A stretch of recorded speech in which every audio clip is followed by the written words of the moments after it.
അത് ഈ കോൺഗ്രസ് ഉള്ളത് കൊണ്ടാണ്. ഗോൾവക്കറിന്റെ ജന്മദിനം ആഘോഷിക്കാൻ നിലവിളക്ക് കൊളുത്താൻ മുട്ടിലടയുന്ന കേരളത്തിലെ കോൺഗ്രസിന്റെ നേതാവ് സതീശൻ എന്നതുകൊണ്ടാണോ കേരളം മതനിരപേക്ഷ രാഷ്ട്രീയത്തിന്റെ കേന്ദ്രമായി തുടരുന്നത്? അതോ KPCCയുടെ മുൻ പ്രസിഡന്റ് നമ്മൾ ഓർമ്മിക്കുന്നുണ്ട് അല്ലേ?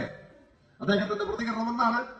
കമ്മ്യൂണിസ്റ്റുകാർ ശാഖ ആക്രമിക്കാൻ വരുന്നു, അപ്പോഴോ ആ ശാഖയ്ക്ക് കാവൽ കടന്നത് ഞാനാണ്. അങ്ങനെയാണ് അദ്ദേഹത്തിന്റെ പ്രതികരണം. ആ പ്രസിഡന്റ് ഉള്ളത് കൊണ്ടാണോ കോഴിക്കോടും കേരളവും മതനിരപേക്ഷ രാഷ്ട്രീയത്തിന്റെ കേന്ദ്രമായി തുടരുന്നത്? അല്ല. ജമാഅത്തെ ഇസ്ലാമി ഉള്ളത് കൊണ്ടാണ്. ജമാഅത്തെ ഇസ്ലാമിയുടെ അമീറിന്റെ വാർത്ത അല്പമാസങ്ങൾക്ക് പുറകിൽ നമ്മൾ കണ്ടു. എന്തായിരുന്നു വാർത്ത? ഡൽഹിയിൽ RSS നേതാവിന്റെ അടുക്കളയിൽ പോയി ചായ കുടിക്കുന്നു. ഇവന് കോഴിക്കോട് ചായ കിട്ടാനിട്ടാണ് ഡൽഹിയിൽ പോയി RSS നേതാവിനെ കണ്ട് ചായ കുടിക്കുന്നത്? അല്ല. കാരണം എന്താണ്? കേരളം വിട്ടാൽ മതതീവ്രവാദികൾ എന്ന് കേൾക്കുമ്പോൾ മുട്ടിടിക്കും, ശിരസ് കുനിയും, നട്ടല് വളയും.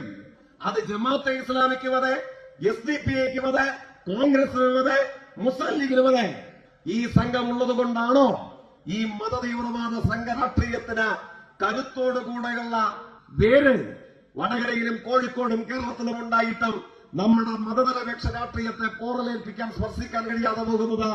നമുക്ക് പരാജയം ഏറ്റുവാങ്ങേണ്ടവന്നവരാണ്. പാർലമെന്റിൽ നമ്മൾ പരാജയപ്പെട്ടു അല്ലെ?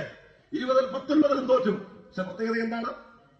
ഏതു കണീഭവിച്ച പരാജയത്തിന് മുമ്പിലും പുതുച്ചോർ ശേഖരിക്കാൻ, രക്തം നൽകാൻ, ബൂത്തിലിരിക്കാൻ, വോട്ടർ പട്ടികയിൽ പേര് ചേർക്കാൻ, പോസ്റ്റർ ഒട്ടിക്കാൻ, ബാനർ എഴുതാൻ, ചുവരെഴുതാൻ, സമരം സംഘടിപ്പിക്കാൻ കന്യാസ്ത്രീകൾ ദുർഗയിലും ഛത്തീസ്ഗഡിലും മണിപ്പൂരിലും സിരാജത്പൂരിലും കാന്തമാലിലും ഒഡീഷയിലും ഗോദ്രയിലും ഗുജറാത്തിലും മഹാരാഷ്ട്രയിലും മലേഗാവിലും മുസാഫർപൂരിലും കോയമ്പത്തൂരിലും മുംബൈയിലും ഇന്ത്യൻ വർഗീയ കലാപങ്ങൾ എവിടെയെവിടെയെങ്കിലും ഉണ്ടാകുന്നുണ്ടോ അവിടെവിടങ്ങളിൽ ഇരകളാക്കേണ്ടവരുന്ന മനുഷ്യർ നിങ്ങൾ ഒറ്റയ്ക്കല്ല എന്ന് തൊണ്ടുമുട്ടുമാറും നിരന്തരം മുദ്രാവാക്യം വിളിക്കേണ്ടവരെന്ന് നമ്മൾ പരാജയപ്പെട്ടു.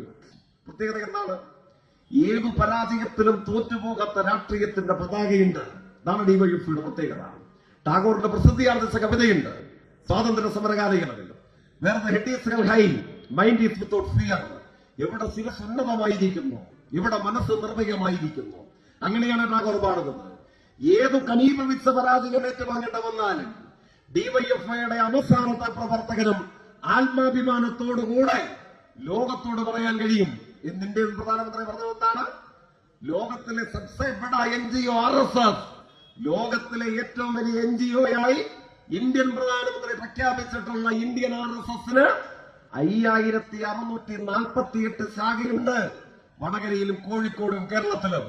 എന്നിട്ടും എന്തുകൊണ്ടാണ് കോഴിക്കോട് ഏതെങ്കിലും ഒരു ആരാധനാലയം തകർത്ത് അതിന്റെ അടിയിൽ ഒരു കല്ലുണ്ടാക്കി ആ കല്ലിന്റെ പേരിൽ ഒരു കലാപം നടത്തി കോഴിക്കോട് നിരപരാധികളെ കൊന്നുകളഞ്ഞ് അതിന്റെ പേരിൽ കലാപം സൃഷ്ടിച്ച് പലായനവും കൂട്ടക്കണ്ണീരും കലാപങ്ങളും ഉണ്ടാക്കി അതുവഴി ഒരു രാഷ്ട്രീയ ചൈത്രയാത്ര നടത്താൻ എന്തുകൊണ്ട് കോഴിക്കോടും വടകരയിലും കേരളത്തിലും RSSന് കഴിയുന്നില്ല എന്ന് ചോദിച്ചാൽ ടാഗോറിന്റെ കവിത സൂചിപ്പിക്കുന്നത് പോലെ ഏതു തോൽവിയിലും തോറ്റുപോകാത്ത രാഷ്ട്രീയത്തിന്റെ പതാക ഉയർത്തിപ്പിടിച്ചുകൊണ്ട് ഡിവൈഎഫ്ഐയുടെ അവസാനത്തെ പ്രവർത്തകരും ആത്മാഭിമാനത്തോടുകൂടെ ഇന്ത്യയോടല്ല, ഇന്ത്യൻ പ്രധാനമന്ത്രിയുടെ ഇന്നത്തെ പ്രസംഗം കേട്ടാൽ ലോകത്തോട് വിളിച്ചു പറയാൻ കഴിയും, നിർഭയമായ മനസ്സോടുകൂടെ, കുനിഞ്ഞു പോകാത്ത ശിരസോടുകൂടെ ലോകത്തിലെ ഏറ്റവും വലിയ NGOയായി ഇന്ത്യൻ പ്രധാനമന്ത്രി പറഞ്ഞ RSSന് ഏറ്റവും കൂടുതൽ ശാഖ ഈ കേരളത്തിലുണ്ടായിട്ടും എന്തുകൊണ്ട് വടകരയെ, കോഴിക്കോടിനെ, കേരളത്തെ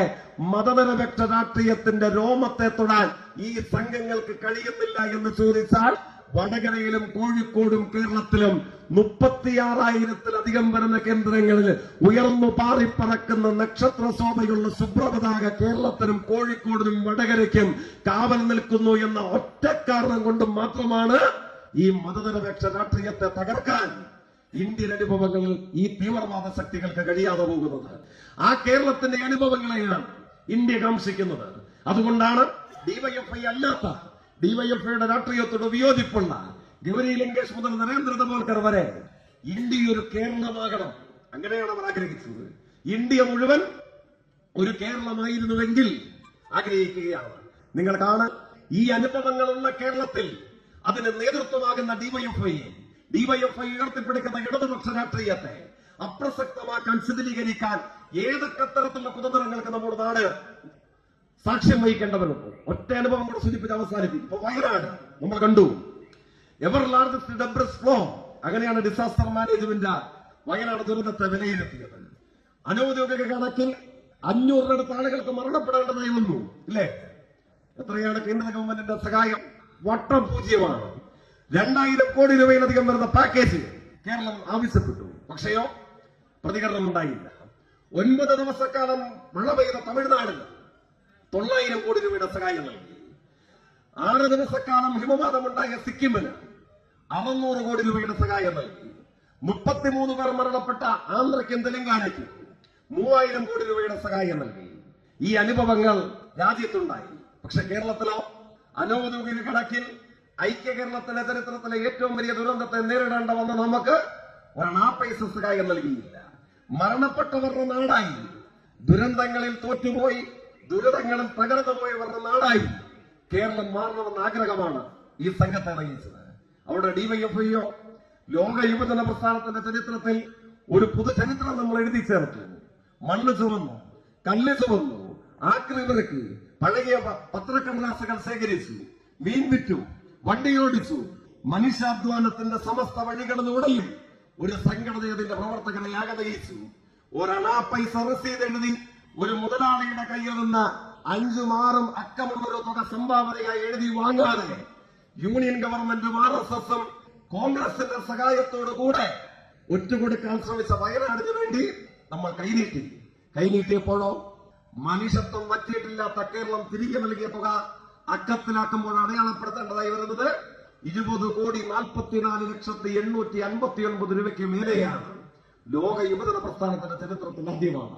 നിങ്ങൾ കാണേണ്ടത് എന്താ? പല സംഘടനകളും പണം പിരിച്ചു. കോൺഗ്രസിനോട് ചോദിച്ചു, എവിടെ പണം? കോൺഗ്രസിന്റെ പ്രതിപക്ഷ നേതാവ് പറഞ്ഞു, ആപ്പുണ്ട്, ആപ്പിൽ നോക്കിയാൽ മതി. മാധ്യമ പ്രവർത്തകർ ആപ്പ് നോക്കുമ്പോഴോ ആപ്പുമില്ല, കൂപ്പുമില്ല, ഒന്നുമില്ല. KPCC പ്രസിഡന്റ് ചോദിക്കുന്നു, എവിടെ പിരിച്ച പണം?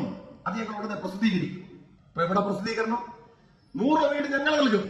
വയനാട് മുൻ MP അയാളുടെ സഹോദരൻ 100 വീട് വേറെ, കർണാടക 100 വീട് വേറെ, കോൺഗ്രസ് 100 വീട് വേറെ.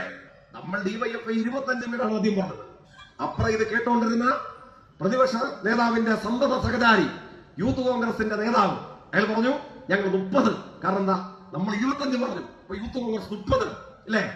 ഓരോ മണ്ഡലം കമ്മിറ്റിയും ഓരോ വീട്, 8ഉം 10 ലക്ഷം വീതം ഓരോ മണ്ഡലം കമ്മിറ്റി പിരിക്കും.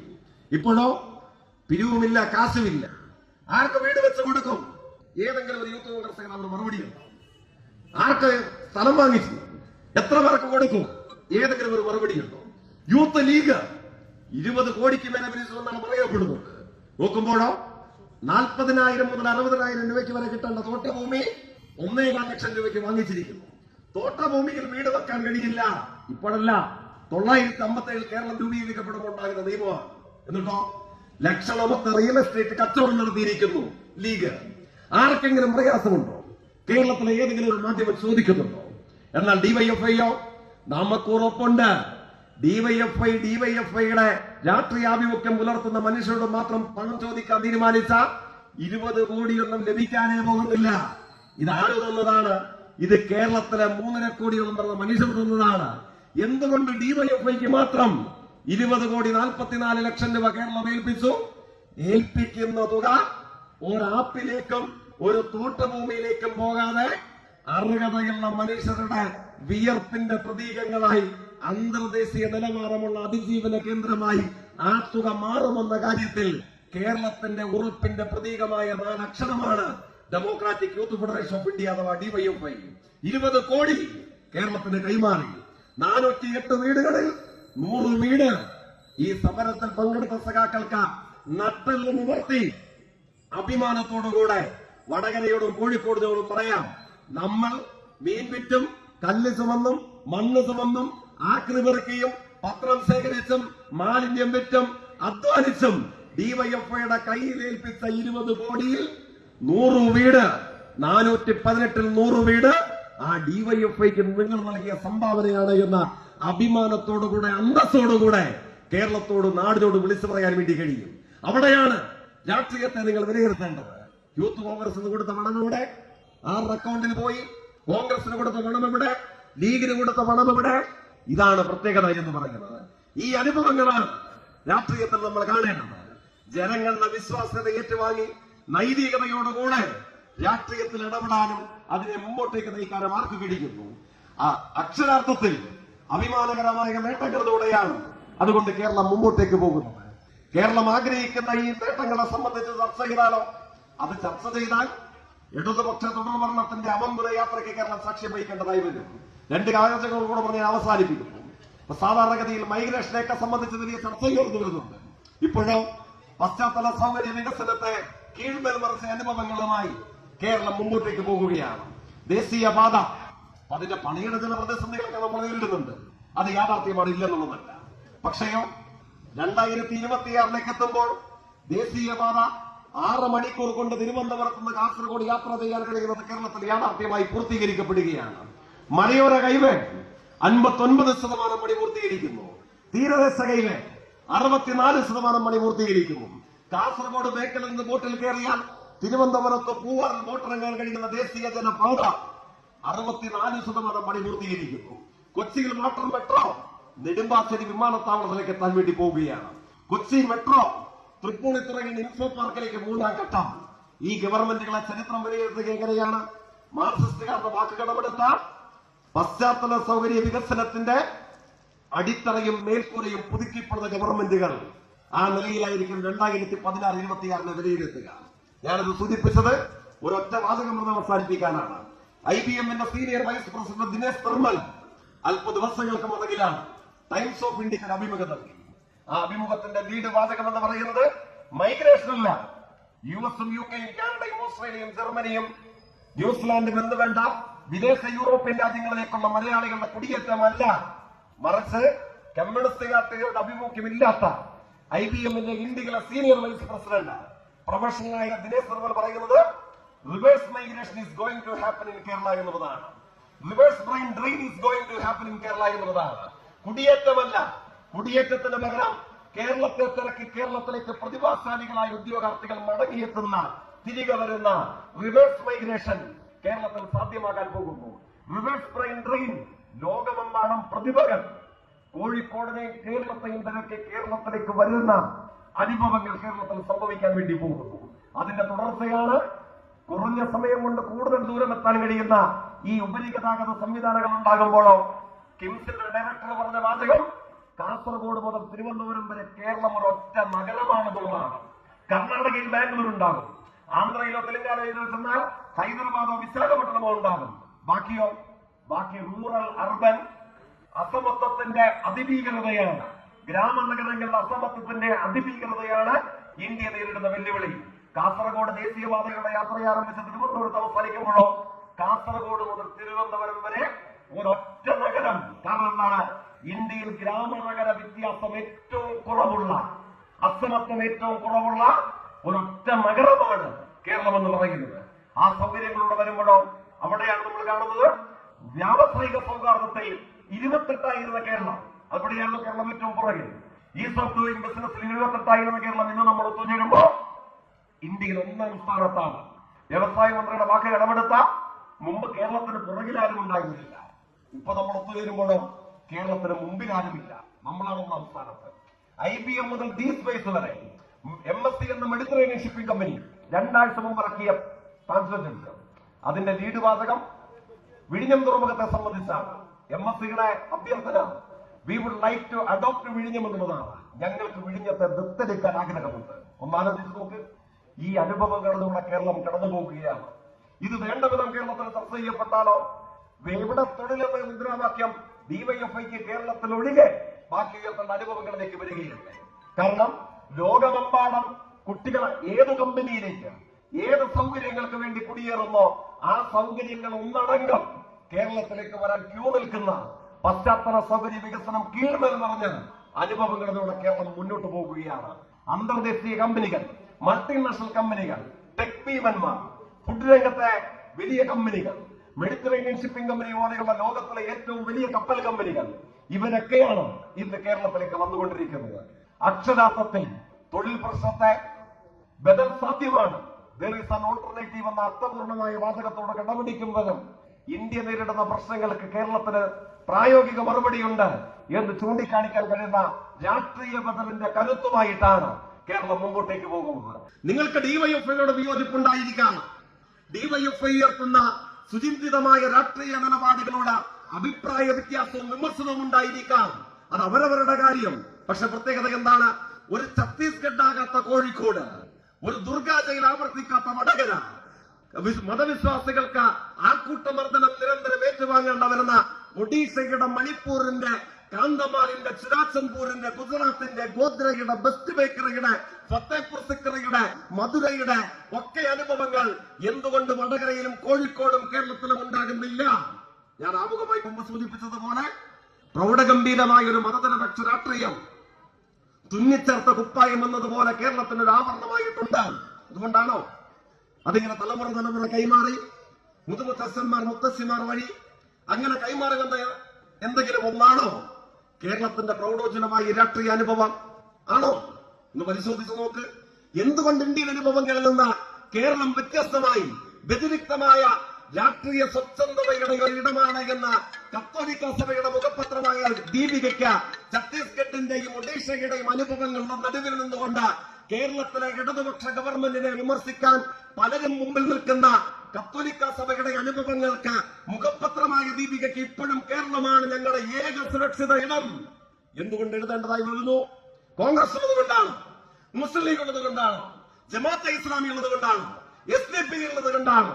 ഇന്ത്യയുടെ കേരളത്തിന്റെ ചരിത്ര ദശാസന്ധികളുടെ ഭൂതകാല അനുഭവങ്ങൾ ഏതും നിങ്ങൾ പരിശോധിക്കുക. ഏതും അല്പനാളുകൾക്ക് പുറകിലാണല്ലോ.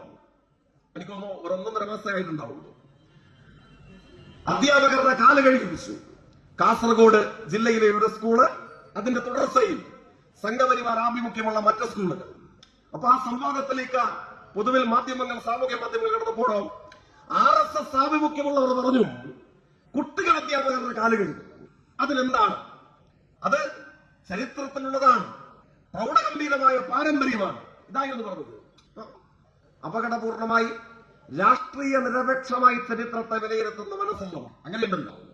ബ്രഹത്തിന്റെ പ്രസിദ്ധി അറിയിച്ച കവിയുടെ വാചകമുണ്ട്, the most illiterate is the political illiterate. രാഷ്ട്രീയനായ നിരക്ഷരനാണ് ഏറ്റവും മോശപ്പെട്ട നിരക്ഷരൻ. നമ്മൾ പറഞ്ഞതല്ല, ബ്രഹത്തിന്റെ വിശ്വപ്രസിദ്ധി അറിയിച്ച കവിതാവാചകമാണ്. രാഷ്ട്രീയ നിരക്ഷരതയാണ് ഈ ലോകത്തിലെ ഏറ്റവും മോശപ്പെട്ട നിരക്ഷരത. നിങ്ങൾക്ക് അക്ഷരങ്ങൾ കൂട്ടിച്ചെല്ലാൻ കഴിയുന്നുണ്ടാവില്ല. പക്ഷെ ആ നിരക്ഷരതയേക്കാൾ ഉപരിയായ നിരക്ഷരത, മോശപ്പെട്ട നിരക്ഷരത എന്താണ്? ബ്രഹറ്റ് പറയുന്നത് രാഷ്ട്രീയ നിരക്ഷരതയാണ്. രാഷ്ട്രീയ നിരക്ഷരതയുള്ള ചിലപ്പോൾ പാണ്ഡിത്യമുണ്ടാവും. പാണ്ഡിത്യവും രാഷ്ട്രീയവും രണ്ടും രണ്ടാണ്. ഈ സംവാദത്തിൽ ഏറ്റവും ഉയർന്നു വന്ന മറ്റൊരു വാദം എന്തായിരുന്നു?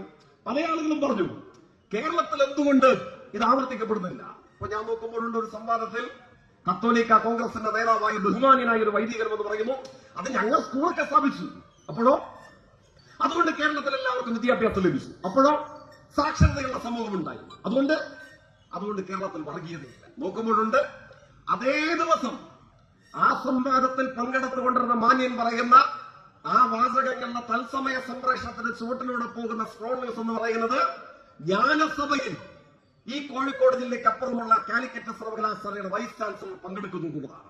ആരാ ജ്ഞാനസഭ? RSSന്റെ സർസംഘചാലകൻ മോഹൻ ഭഗവതി കേരളത്തിൽ വന്ന് സംഘടിപ്പിച്ച 2 ദിവസത്തെ പഠന ശിബിരമാണ്. ഏതൊക്കെ വൈസ് ചാൻസലർമാർ പങ്കെടുത്തു?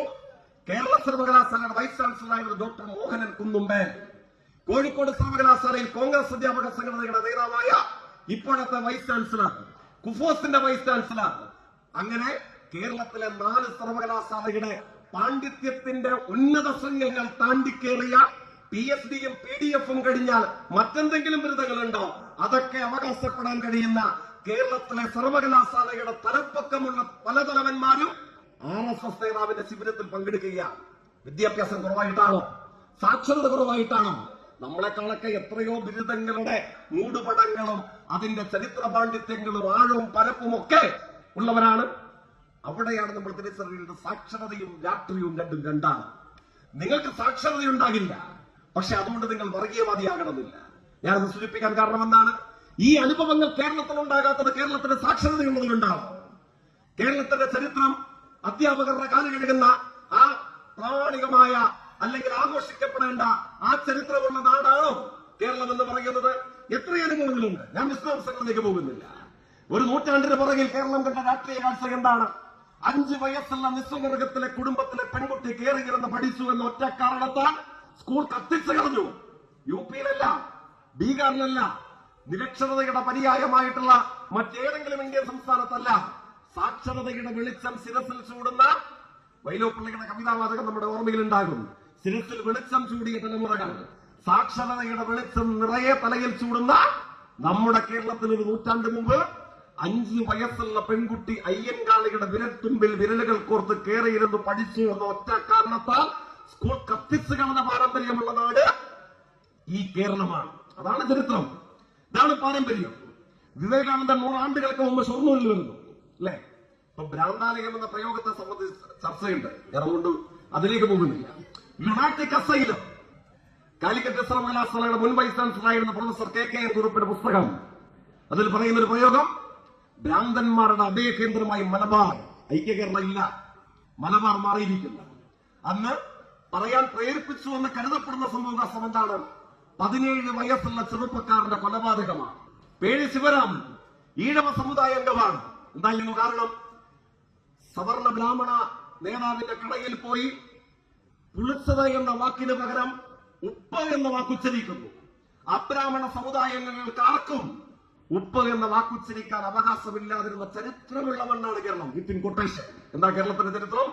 അബ്രാഹ്മണനാണ് നമ്മളെങ്കിൽ നമ്മക്കാർക്കും ഒരു കടയിൽ പോയി ഒരു റാന്തൽ ഉപ്പ് ഇത് പറയാൻ അവകാശമില്ല. മറിച്ച് നമ്മൾ എന്ത് പറഞ്ഞു കൊള്ളണം? പുളിച്ചതൊരു റാന്തൽ. ശിവരാമൻ പക്ഷേ ഊർജ്ജസ്വലനും നിശ്ചയദാർഢ്യമുള്ളയാളും സംഗ്രാമധീരതയുള്ളയാളുമായ ചെറുപ്പക്കാരനായിരുന്നു. ശിവരാമൻ 17 വയസ്സുകാരനായ കൗമാരക്കാരൻ കടയിൽ പോയി എനിക്കൊരു റാന്തൽ ഉപ്പ് വേണമെന്ന് പറഞ്ഞു. ചരിത്രം രേഖീയമാക്കുന്നത് 5.5 മണിക്കൂർ ശിവരാമൻ ആയുസ്സുണ്ടായിരുന്നില്ല. ആൾക്കൂട്ടം അടിച്ച് കൊന്നുകളഞ്ഞു ശിവരാമനെ. ഉപ്പ് എന്ന വാക്കുച്ചരിച്ചതിന്റെ പേരിൽ 17 വയസ്സുകാരനായ ശിവരാമന്റെ ചോറവയുടെ മണ്ണാണ് കേരളത്തിന്റെ പാരമ്പര്യം എന്ന് പറയുന്നത്. വേദവിദ്യാഭ്യാസം തേടിയ ചെവിയിൽ ഈയം ഉരുക്കിയൊഴിക്കും.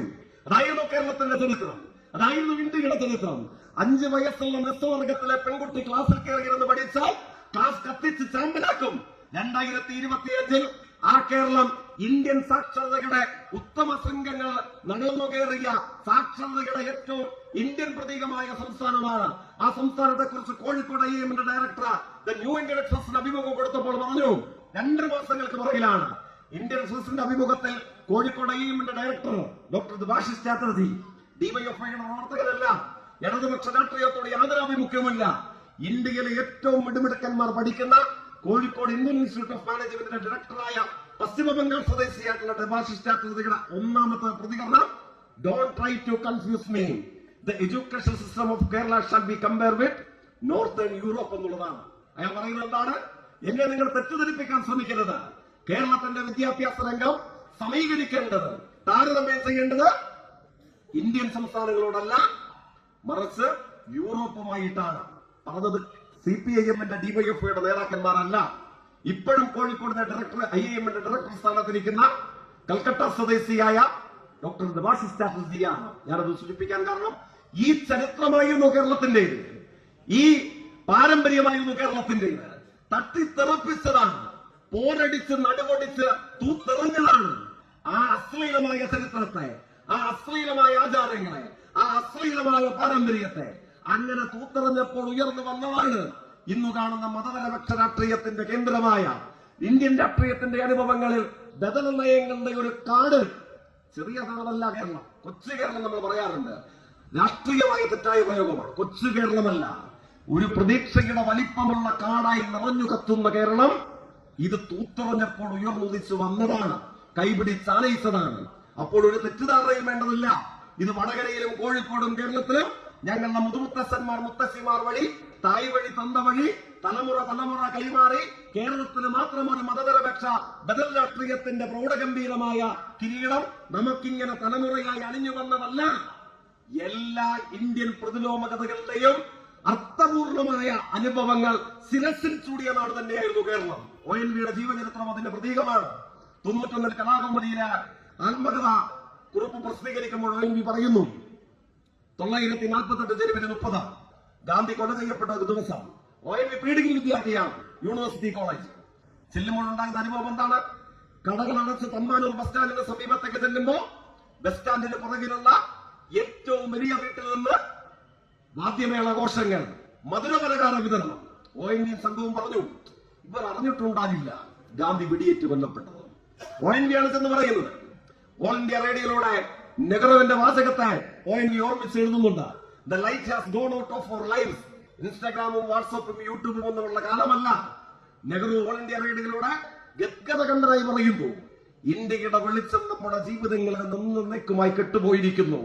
ഗാന്ധി വെടിയേറ്റ് കൊല്ലപ്പെട്ടിരിക്കുന്നു. ആ വിവരം ഇന്ത്യ അക്ഷരാർത്ഥത്തിൽ നടുക്കിക്കളഞ്ഞിരിക്കുന്നു. KR നാരായണന്റെ പ്രതികരണം, ഇന്ത്യയിലെ ലക്ഷണമൊത്ത ഒന്നാമത്തെ തീവ്രവാദ സംഘം ഇന്ത്യയിലെ RSS ആണ്. KR നാരായണനാണ് പറഞ്ഞത്. ഇന്ത്യയുടെ രാഷ്ട്രപതിയായ കോൺഗ്രസിന്റെ നേതാവായിരുന്ന KR നാരായണന്റെ പ്രതികരണമാണ്. എന്തായിരുന്നു? ONV വിവരം ഈ വീട്ടിൽ ചെന്ന് പറയുമ്പോൾ അവരുടെ പ്രതികരണം എന്താണ്? ഓർമ്മിക്കണം, 1948 ജനുവരി 30 ഇന്ത്യയിൽ രാഷ്ട്രപതി സ്ഥാനത്ത് RSSന്റെ പ്രചാരകനില്ല, പ്രധാനമന്ത്രി സ്ഥാനത്ത് RSSന്റെ ഒരു നേതാവില്ല, കേരളത്തിന്റെ രാജ്ഭവനിൽ ഗവർണർ സ്ഥാനത്ത് ഒരു RSSകാരനില്ല. സൂക്ഷ്മതയിൽ പറഞ്ഞാൽ ഇന്ത്യയിൽ ഒരു ഗ്രാമപഞ്ചായത്തിന്റെ ഭരണം ഒരു പക്ഷേ RSS ഉണ്ടാകില്ല. ആ 1948 ജനുവരി 30 ഈ മതനിരപേക്ഷ രാഷ്ട്രീയത്തിന്റെ കേന്ദ്രം എന്ന് നമ്മൾ ആവശ്യത്തിനും അനാവശ്യത്തിനും പറയാറുള്ള കേരളത്തിൽ അന്നത്തെ പ്രതികരണം എന്താണ്? ONV എഴുതുന്നു, ഞങ്ങളത് അറിഞ്ഞിരിക്കുന്നു. ഗാന്ധി കൊല്ലപ്പെട്ടത് അറിഞ്ഞുകൊണ്ട് തന്നെയാണ് ഞങ്ങൾ മധുരം വിതരണം ചെയ്യുന്നത്, വാദ്യമേള ഘോഷങ്ങൾ സംഘടിപ്പിക്കുന്നത്. അപ്പൊ വേണമെങ്കിൽ സംശയം തോന്നാം, അത് തിരുവനന്തപുരത്തെ തമ്പാനൂര് ഒറ്റപ്പെട്ട സ്ഥലമല്ലേ? വടകരയിലും കോഴിക്കോടും വടക്കേ മലബാറിലും ഈ അനുഭവം ഉണ്ടോ? എന്താ പ്രത്യേകത? പിന്നീട് ചരിത്രം പരിശോധിക്കുമ്പോൾ കാണാൻ കഴിയും, തിരുവനന്തപുരത്ത് തമ്പാനൂർ മുതൽ വടക്കേ മലബാറിന്റെ കിരീടമായ തലശ്ശേരി തിരുവങ്ങാട് വരെ ഗാന്ധി മരണത്തെ ആഘോഷിച്ച നാടാണ് ഈ കേരളം എന്ന് പറയുന്നത്. തലശ്ശേരി തിരുവങ്ങാട്, തിരുവനന്തപുരം കഴിഞ്ഞാൽ RSSന്റെ അതേ ജാത്യാഭിമാനത്തിന്റെ രാഷ്ട്രീയ ഭൂപടത്തിന്റെ പുറത്ത് ഗാന്ധി മതത്തെ മധുരം കൊടുത്ത് ആഘോഷിച്ച നാടാണ് തലശ്ശേരി തിരുവങ്ങാട്. തിരുവനന്തപുരത്ത് തമ്പാനൂർ മുതൽ വടക്കേ മലബാർ തലശ്ശേരി തിരുവങ്ങാട് വരെ കേരളത്തിൽ പലരും ഗാന്ധി മതത്തെ ആഘോഷിച്ചു. ഓർമ്മിക്കണം, RSSന് കേരളത്തിന് വേണ്ടി ഒരു പഞ്ചായത്ത് പ്രസിഡന്റ് പോലുമില്ല. ആ മനസ്സുണ്ടായിരുന്ന നാടായിരുന്നു കേരളം. എന്നിട്ടും എന്തുകൊണ്ടാണ് സ്വാതന്ത്ര്യ സമരത്തിന്റെ 79ാമത് വാർഷികാചരണത്തിനായി സമരസാന്ദ്രമായി ഇന്ത്യയെ വീണ്ടെടുക്കാനുള്ള ശ്രമങ്ങളുടെ ഭാഗമായി നാം എല്ലാവരും ഒത്തുചേരുമ്പോ ഈ ഇന്ത്യൻ അനുഭവങ്ങളിൽ നിന്ന് വ്യതിരിക്തതയുള്ള ഒരു രാഷ്ട്രീയ മൂടുമടമുള്ള ഒരു കേരളം എങ്ങനെ സാധ്യമായി? അവിടെയാണ് DYFI ഉയർത്തുന്ന രാഷ്ട്രീയത്തിന്റെ പ്രത്യേകത. എന്നെ എടുത്തു പരിശോധിച്ചു നോക്ക്. ഏതനുഭവങ്ങൾക്ക് മുമ്പിലും ഇന്ത്യയിൽ മതനിരപേക്ഷതയും വർഗീയതയും മുഖാമുഖം യുദ്ധത്തിലേർപ്പെട്ട ഏത് ഘട്ടവും നിങ്ങൾ പരിശോധിക്കുക. സച്ചിദാനന്ദന്റെ പ്രസിദ്ധമായ വാചകമുണ്ട്, കയ്യാനപ്പുറത്തെ തേങ്ങയല്ല എന്റെ നിഷ്പക്ഷനായി എന്ന് പറയുന്നത്. EMS പുരോഗമന മഹിളാ സാഹിത്യ സംഘത്തിന്റെ സമ്മേളനത്തിന് വേണ്ടി പെരുമ്പാവൂർ രേഖ അവതരിപ്പിക്കുന്നതിന് മുമ്പ് ദേശാഭിമാനിയിൽ ലേഖനം എഴുതുമ്പോൾ കുട്ടിക്കൃഷ്ണമാരുടെ പ്രതികരണമുണ്ട്. പക്ഷം പറയാൻ മനസ്സില്ല, കണ്ടപാട് നോക്കിക്കൊള്ളു. EMS ചോദിച്ചു, സാഹിത്യകാരന്മാരെ നിങ്ങൾ ഏത് ചേരി? EMSന്റെ ചോദ്യം അല്ല കേട്ടോ. അതിനു മുമ്പ് ലോകചരിത്രത്തിന്റെ എല്ലാ ദശാസന്ധികളും മുഴങ്ങിക്കേട്ട ചോദ്യമാണ്. 1936 മാക്സിം ഗോർക്കി ചോദിച്ചിട്ടുണ്ട്, ഫാസിസ്റ്റ് വിരുദ്ധ മുന്നേറ്റങ്ങളുടെ കാലയളവിൽ സാഹിത്യ നായകന്മാരെ നിങ്ങളുടെ ചേരി ഏത്? അതിന്റെ അനുരോധനമാണ് കേരളത്തിൽ ഉണ്ടായത്. സാഹിത്യകാരന്മാരെ നിങ്ങളുടെ ചേരി ഏത്? നിങ്ങൾ ആരോടൊപ്പം? നിങ്ങൾ ഏത് ചേരി? ആ ചോദ്യം ലോകചരിത്രത്തിന്റെ എല്ലാ ദിശാസന്ധികളിലും ഉയർന്നു വന്നിട്ടുണ്ട്. അപ്പോഴാണ് കമ്മ്യൂണിസ്റ്റ് വിരുദ്ധനായ, പാണ്ഡിത്യത്തിൽ തെല്ലും കുറവില്ലാത്ത മാറാൻ പ്രതികരിക്കുന്നത്. പക്ഷം പറയാൻ മനസ്സില്ല, കണ്ടപാട് നോക്കിക്കൊള്ളു. ആ പ്രതികരണം ഉണ്ടാകുന്നത്.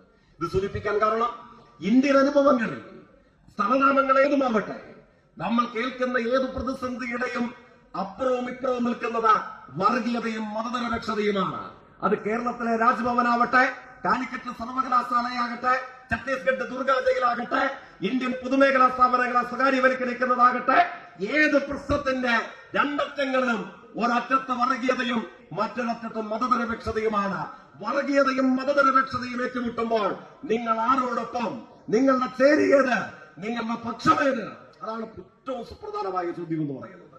അവിടെ കാണേണ്ടത് ഛത്തീസ്ഗഡിലെ ഭൂപേഷ് ബാഗൽ ആ പ്രതികരണം എന്ന് പറയുന്നത് കേരളത്തിലെ ഇന്ത്യയിലെ കോൺഗ്രസിന്റെ പ്രതീകമാണ്. ഏത് പ്രശ്നങ്ങൾക്ക് മുമ്പിലും ആ സമീപനമാണ് സ്വീകരിച്ചിട്ടുള്ളത്. അവിടെയാണ് ആകാശത്തോളം വലിപ്പമുള്ള ഒരു ചോദ്യം പ്രസക്തമായി വരുന്നത്. അവിടെയാണ് വർഗീയതയ്ക്കെതിരെ വിട്ടുവീഴ്ചയില്ലാത്ത സമരങ്ങൾക്ക് മുമ്പിൽ ഞങ്ങൾ ഏതു രാഷ്ട്രീയത്തിലാണ് അഭയം കാണേണ്ടത്? ആരിലാണ് പ്രതീക്ഷയർപ്പിക്കേണ്ടത്? ആരിലാണ് പ്രതീക്ഷയുടെ പ്രത്യാശയുടെ കിരണങ്ങളെ ഓർമ്മിക്കേണ്ടത്? അവിടെയാണ് കേരളം വഴികാട്ടുന്നത് ഇന്ത്യക്ക്. അവിടെയാണ് ഗൗരി ലങ്കേഷ് മരണപ്പെടുന്നത് 6-7 ദിവസങ്ങൾക്ക് മുമ്പ്. സെപ്റ്റംബർ മാസം അവരുടെ രക്തസാക്ഷിത്വ ദിനാചരണമാണ്. കമ്മ്യൂണിസ്റ്റ് പാർട്ടിയുടെ പ്രവർത്തകയായിരുന്നില്ല. പക്ഷെ മരണപ്പെടുന്നതിന് ദിനരാത്രങ്ങൾക്ക് പുറകിൽ അവർ പങ്കുവച്ചൊരു നിശ്ചല ദൃശ്യം അത് കേരളത്തിൽ നിന്നുള്ളതായിരുന്നു. കേരളത്തിൽ തിരുവോണാഘോഷത്തിന്റെ ഘട്ടത്തിൽ ഒരു ക്രിസ്ത്യൻ സന്യാസിന്റെ മഠത്തിൽ ക്രിസ്തു സന്യാസിനികളായിട്ടുള്ള ആളുകൾ തിരുവാതിരകളെ അവതരിപ്പിക്കുന്നു. നിലവിളക്ക് നടുവിൽ വെച്ചുകൊണ്ട് തിരുവാതിരകളെ അവതരിപ്പിക്കുന്നു. അതിന്റെ വീഡിയോ ദൃശ്യം അവർ പങ്കുവച്ച വീഡിയോ ദൃശ്യത്തിന്റെ മുകളിൽ അവർ എഴുതി, വർഗീയതയുടെ നൃശംസതകൾ ഏറ്റുവാങ്ങേണ്ടവർ ഇന്ത്യൻ അന്തരീക്ഷത്തിൽ പ്രതീക്ഷയുടെ നിലാവിളിച്ചം ശിരസിൽ ചൂടുന്ന ഒരു നാടുണ്ട്. ആ നാടിന്റെ പേര് കേരളമാണ്. അതായിരുന്നു ഏറ്റവും ഒടുവിൽ അവർ സാമൂഹ്യ മാധ്യമത്തിൽ പങ്കുവെച്ച പ്രതികരണം. എന്തുകൊണ്ടാണ് ഇന്ത്യൻ മതനിരപേക്ഷ രാഷ്ട്രീയത്തെ ശക്തിയുക്തം ഉയർത്തുന്ന പല ആളുകൾക്കും അവരുടെ പ്രതീക്ഷയുടെ അനുഭവങ്ങളിൽ കേരളം മുമ്പ് സൂചിപ്പിച്ചതുപോലെ നിറഞ്ഞു കത്തുന്ന ഒരു കാടാണ്. ഡാർവിസിന്റെ പ്രസിദ്ധമായ കവിതയുണ്ട്, the sand and the other poems. 2 പ്രണയിനികൾ, കാമുകന്മാർ ചുട്ടുപൊള്ളുന്ന മണൽപ്പരപ്പിന് നടുവിലൂടെ നടക്കുകയാണ്. അനാദിയായി കാണപ്പെടുന്ന ചുട്ടുപൊള്ളുന്ന മണൽപ്പരപ്പ്. അതിൽ ഡാർവിസിന്റെ വാചക പ്രകാരമാണ്, ചുട്ടുപൊള്ളുന്ന മണൽപ്പരപ്പ് എത്രയോ വലുത്, എത്രയോ ചെറുത്, അനുരാഗത്തിന്റെ രഹസ്യതതി എത്രയോ വലുതാണ്. അതിൽ പറയുന്ന വാചകം, നിരാശയുടെ തുരങ്കങ്ങളിൽ കഴിയുന്നവർക്കും നക്ഷത്രങ്ങളുടെ ചിരി കാണാൻ കഴിയുമെന്നുള്ളതാണ്. ഗൗരി ലങ്കേഷ് മുതൽ പ്രകാശ് രാജ് മുതൽ ഇന്ത്യൻ മതനിരപേക്ഷ രാഷ്ട്രീയത്തെ ഇടതുപക്ഷത്തോടുള്ള വിയോജിപ്പ് നിലനിർത്തിക്കൊണ്ട് തന്നെ ആ രാഷ്ട്രീയത്തെ കാക്ഷിക്കുന്ന ലക്ഷോപലക്ഷം വരുന്ന മനുഷ്യരുടെ പ്രതീക്ഷയുടെ ആകാശങ്ങളിൽ നിറഞ്ഞു കത്തുന്ന കാടാണ് കേരളം എന്ന് പറയുന്നത്. എന്തുകൊണ്ട് കേരളം എന്ന ചോദ്യത്തിന്റെ പ്രത്യേകതയാണ്, ഈ അനുഭവങ്ങൾ ഇന്ത്യയിൽ മറ്റേത് സംസ്ഥാനത്തും എന്നതുപോലെ കേരളത്തിനും ഉണ്ടായിരുന്നു. പക്ഷെയോ രാഷ്ട്രീയ പതാക ഉയർത്തിപ്പിടിച്ചുകൊണ്ട് നടത്തിയ എണ്ണമറ്റ ത്യാഗസുലഭമായ ചരിത്ര സമരങ്ങളാണ് ഈ അനുഭവങ്ങളെ കേരളത്തിൽ നിഷ്കാസിതമാക്കിയത്. യൂറോപ്പുമായി സമീകരിക്കാൻ കഴിയുമെന്ന് IIM-ന്റെ ഡയറക്ടർ പറഞ്ഞ കേരളത്തെ സൃഷ്ടിച്ചെടുത്തത് ഈ സമരങ്ങളുടെ തുടർച്ചയിലാണ്. പക്ഷേ നമ്മൾ ജാഗ്രതയോടുകൂടി ഇരിക്കേണ്ടതുണ്ട്. 2024-ലും RSSന്റെ മുഖമാസികയായ ഓർഗനൈസർ പറയുന്നു, തങ്ങൾക്ക് ഏറ്റവും കൂടുതൽ പ്രവർത്തനക്ഷമമായ ശാഖകൾ, യൂണിറ്റുകളുള്ള ഇന്ത്യയിലെ 1ാമത്തെ കേന്ദ്രം. പല കാലത്ത് പറഞ്ഞതിൽ വ്യത്യസ്തമായി 2024 ഏപ്രിൽ മാസവും RSSന്റെ മുഖമാസിക ഓർഗനൈസർ പറയുന്നത് എന്താണ്? 5648 ശാഖകൾ ദിനം പ്രതി പ്രവർത്തിക്കുന്ന ഇന്ത്യയിലെ തങ്ങളുടെ 1ാമത്തെ കേന്ദ്രം നരേന്ദ്രമോദിയുടെ ഗുജറാത്ത് അല്ല, യോഗി ആദിത്യനാഥിന്റെ UP അല്ല. RSSന്റെ മുഖമാസിക അവർ അവകാശപ്പെടുന്നു 5648 യൂണിറ്റുകൾ, ശാഖകൾ സക്രിയമായി ദിനം പ്രതി പ്രവർത്തിക്കുന്ന ഇന്ത്യയിലെ തങ്ങളുടെ 1ാമത്തെ കേന്ദ്രം ഈ കേരളമാണ്, നമ്മുടെ കേരളമാണ്. നമ്മൾ തിരിച്ചറിയണം. എന്നിട്ടും എന്തുകൊണ്ടാണ് വടകരയിലും കോഴിക്കോടും കേരളത്തിലും ഈ മതനിരപേക്ഷ രാഷ്ട്രീയത്തിന് പരിക്കേൽപ്പിക്കുന്ന ഒരു പ്രവർത്തനം സംഘടിപ്പിക്കാൻ ഇന്ത്യയിലെ ലക്ഷണമൊത്ത 1ാമത്തെ തീവ്രവാദ സംഘം എന്ന് വിശേഷിപ്പിക്കപ്പെട്ട ഈ കൂട്ടർക്ക് നടത്താൻ കഴിയാതെ പോകുന്നത്? ആരാധനാലയങ്ങളുടെ ചരിത്രം പരിശോധിക്കാൻ ആർക്കിയോളജിക്കൽ സർവേ ഓഫ് ഇന്ത്യ ചുമതലപ്പെടുത്തി ശിലാഫലകം പരിശോധിച്ച് ആരാധനാലയങ്ങളെ തകർത്ത് വർഗീയ കലാപങ്ങൾ സംഘടിപ്പിച്ച് നിരപരാധികളുടെ ഹൃദയരക്തം വീഴുന്ന അനുഭവങ്ങൾ എന്തുകൊണ്ട് വടകരയിൽ ഉണ്ടാകുന്നില്ല, കോഴിക്കോട് ഉണ്ടാകുന്നില്ല, കേരളത്തിലെ ഏതെങ്കിലും ഒരു സ്ഥലങ്ങളിൽ ഉണ്ടാകുന്നില്ല? അവിടെയാണ് പ്രത്യേകത അറിയേണ്ടത്.